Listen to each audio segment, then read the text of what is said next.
I want to say this statement without any fear of contradiction. Mr. President Uhuru Kenyatta, you are a con man. You are not setting any good example for the future generation to follow. What you are just doing is a political conmanship. And the kind of example you are setting up for the future generation to follow is nothing but horrible. That's terrible. You have alleged that you want to bring Kenyans together. Sindio umesema hiyo? You are bringing in Raila and you are adding on what you already have and you are not breaking it apart. From your own words, I have not reached out to break what we have. I've reached out to extend what we have. If that was true, ulituambia wakati BBI ilianza, lengo lake, based on your statement, is to bring Kenyans together. But apparently, during that indoor discussion that you had with Raila, you never wanted to involve any other person. So you bring in Raila, kick out Ruto. And apparently, you know very well that 99%, if not 100% of the Kalenjin, among many other people, are following and supporting Ruto. So if you bring in Raila, kick out Ruto, what kind of unity are you alleging to be bringing Kenyans together? That's kind of stupidity. To put it clear, because if you had the interest of the Kenyan people, you would have brought in Raila, bring in Ruto, bring in Mudavadi, bring in Kalonzo, among many other Kenyans, and have a genuine conversation. It is not going to be a conversation only between you and Raila, and then you allege that you are bringing Kenyans together. That is just a BS. The BBI process is one area where I have always wondered why we are politicizing this process. Because what is it about? It is about bringing people together. Why we are politicizing the process? Give me a break. So your own men, Murade, Atwoli, and the rest of the guys are telling us that BBI is supposed to change the Kenyan constitution and is supposed to retain you in power. Have you ever come out and say, hey, this is not my intention? Are you lying? Unadanganya wa Kenya as if we don't have eyes to see?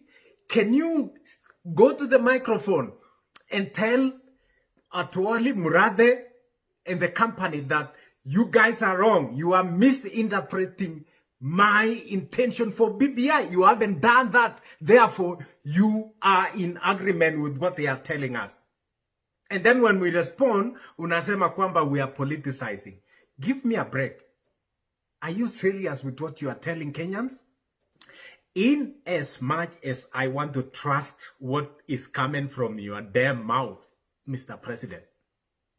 But ninashindwa. Mimi, I'm just defeated.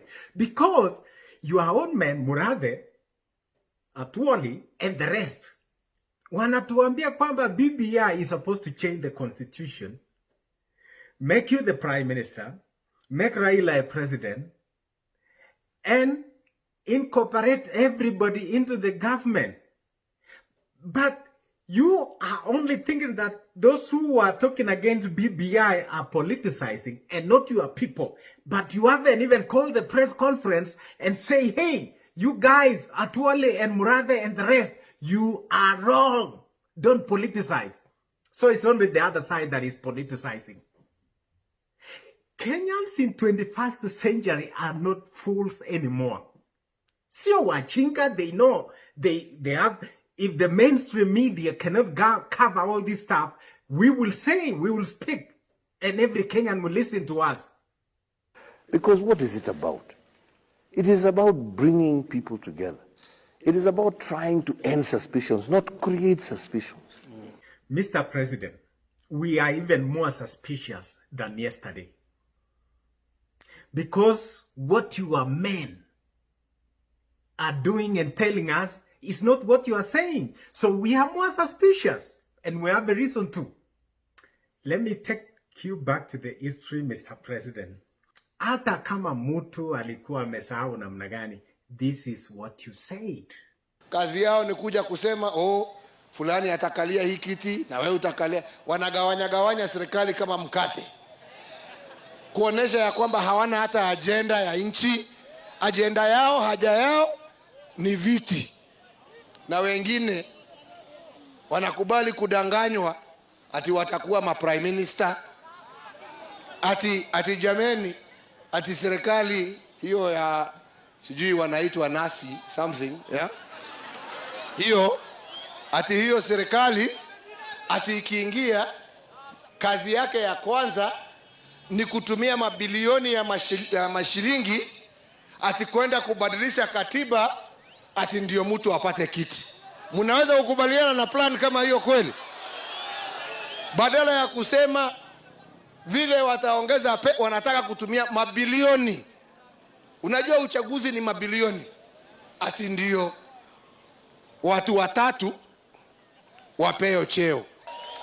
So ulituambia kwamba mambo ya prime minister, mambo ya kusplit the government into create more positions haitakuweko katika serikali yako.